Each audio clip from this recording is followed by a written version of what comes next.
Okay, so I went through the whole install process of putting in this TBoltUSA cam into my 2019 Honda Monkey, and when I went to edit the video, I realized that the first few segments were in some weird video mode that didn't capture the audio correctly. So I wanted to briefly go over the steps that I didn't record correctly, and then I'll cut over to the stuff that I did. Having now finished the installation, it's actually much more simple of a process than I imagined. Getting into the engine is something that sounds intimidating, but the steps are really straightforward. The process is also the exact same as the Honda Grom, so there's also a lot of resources out there for that bike on how to do this install. But again, it's really straightforward. So let me just get straight into it. The only tool that you may not already have that you're going to need is one of these feeler gauges that has the different size pieces of metal for gapping the valves correctly. The way that I gapped it, I did it by the book, 0.004 for the intake and 0.007 for the exhaust. But there's a lot of different recommendations for different valve clearances that I'll take a look at once I actually start up the bike and ride it around and see what adjustments need to be made. But other than that tool, you'll need two sockets. This is a 8mm bolt for the tappet cover. The actual valve has a 9mm bolt on it. The bolt holding the cam gear is 12mm. The bolt holding the tension spring down here next to the drain plug is a 14mm. And you'll need a 17mm socket to turn the engine around to get it to top dead center, which we'll see through this port here. And you'll need 3 different Allen keys. This is a 10mm, a 6mm, and a 5mm. So with that, the first step is to take off these two covers, this so that we can move the engine over till we can find top dead center, which we'll see with the little T symbol through this. And there'll also be something that a dot that lines up here to let us know that we're top dead center so that we can pull out the old cam. We'll also pop off the tappet covers on the intake and exhaust side so that we can loosen the valves so that we can pull the cam out.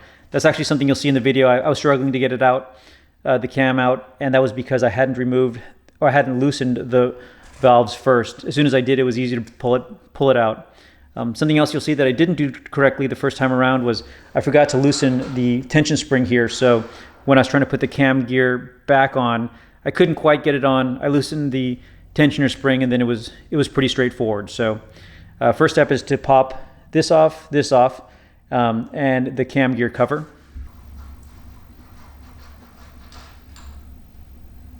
Be sure to put something underneath the areas that we're removing bolts from, because you will get a little bit of oil dripping out.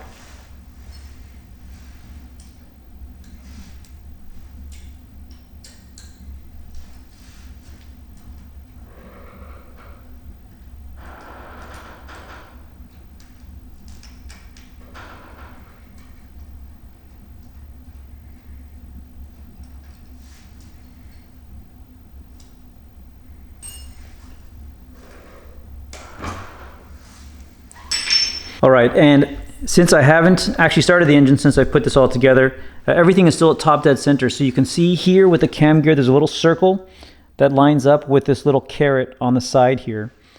And then through this window, you can just barely make out that T. You can just barely make out the letter T there to let us know that we're at top dead center. Assuming that you're not at top dead center when you take off bolts here, you can put the 17mm socket onto the crank here and move it around until you get to top dead center. So you can see now we're not, and just slowly bring it around till we get there. And again, I can see the T through the little window there. So once we're here, we can pop off this 12mm bolt, and we do that by holding the crank here with the 17mm bolt and using a separate wrench on the 12mm bolt to crank down and release the bolt here. Then once this bolt is removed, you pull the gear here off, leave the chain hanging down, make sure that it doesn't float back into the engine. When the bike's level, it should actually just sit there. And then that should get me to the point where I did have the video recording correctly.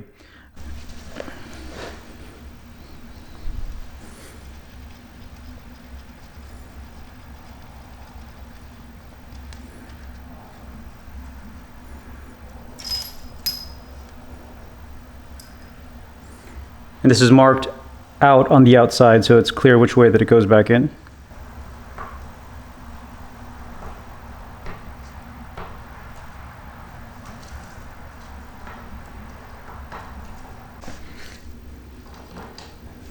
So after loosening the valves, the cam wiggles right out. So here's the original cam. And we're going to open up and pop in the new one. All right, and here's a new cam. It feels a lot lighter than the original one. The original one has this extra lobe here, I think was for something about easier starting or something around that. But overall, this TBolt one is quite a bit lighter. So before I put it in, I'm going to put a little bit of, I have a little leftover oil from the oil change. You can get some of that onto the cam and then slip it in.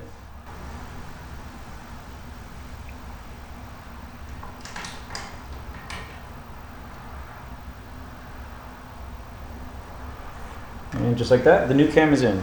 So now we're going to replace the plate that holds in the cam, as well as these two pivot points. Put everything back together, get the chain on, and then we need to adjust the valve timing since we'd back those off to get the cam out.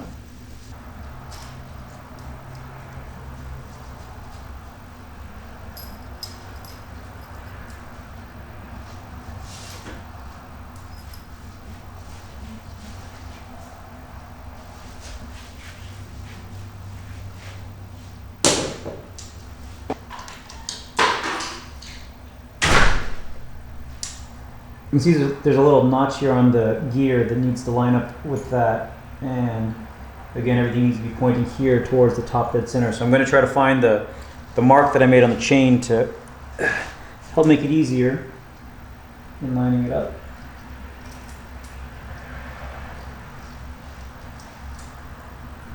See it right there.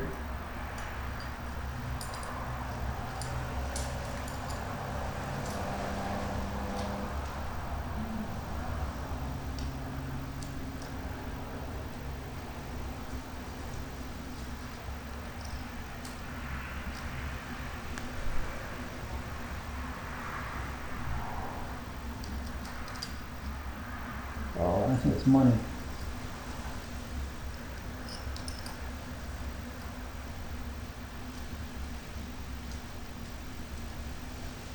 Oh, I need to spin a cam too to get that notch lined up. So as I was struggling to get this back on, I realized I need to release this cam tensioner bolt down here. That's why I'm not able to pull it far enough to get it back on. I should have actually done it before I removed the thing, but there's a, I think it's a 12 millimeter.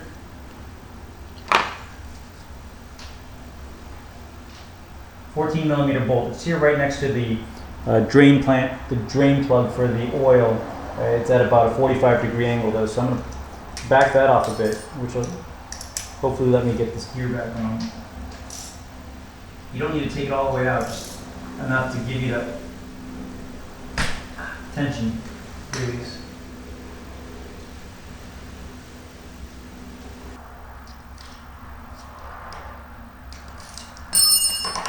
There we go. Top dead center notch or circle here is lined up with the notch here. And if you can see inside that top window here, you can see the T that denotes that everything's at top dead center.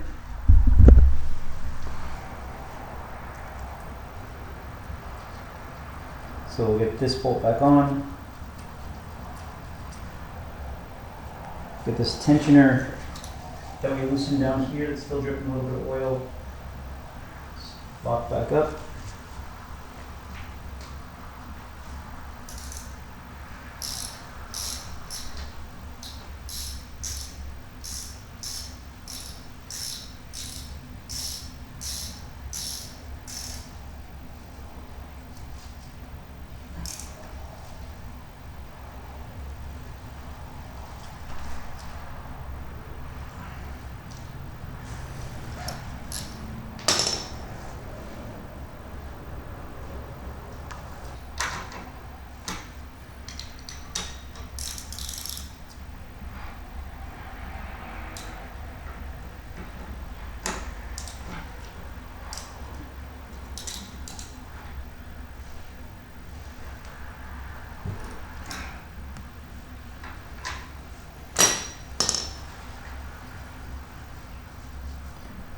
All right, and that should be it for the cam install itself.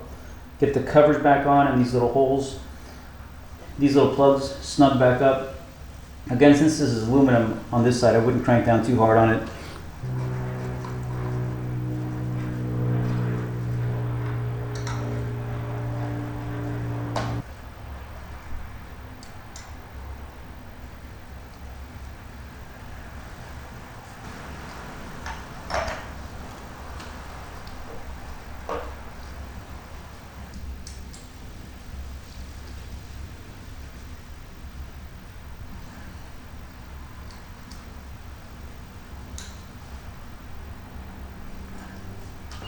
So here's the process for adjusting the valves.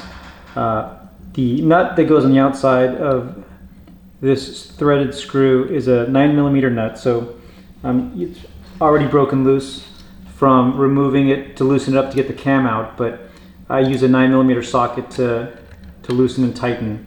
And then the idea is that this, the end of the screw here, which is a square shape, we move it in and out to adjust how much space is in between the spring and the threaded screw. So to do that, we use a gauge. I'm again using the stock setting at 0.004mm, which is this one right here. It's pretty thin. And I've bent it a little bit so that it's easy to get back there. But all we do is see whether or not it fits in between the screw and the spring. And obviously here there's quite a bit of space. So I back the nut off a bit. You can use needle nose pliers or regular pliers. Make sure you're not spinning the nut, but the piece in the middle. And keep adjusting it and then checking whether or not you still have clearance.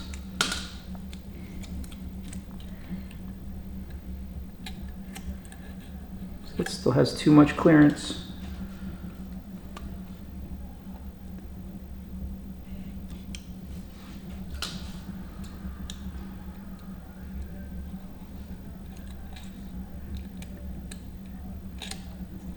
That seems to be just about right.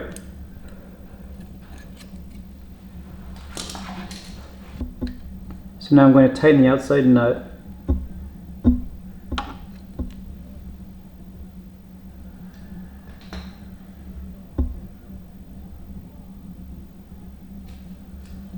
And then check to make sure the clearance is still good.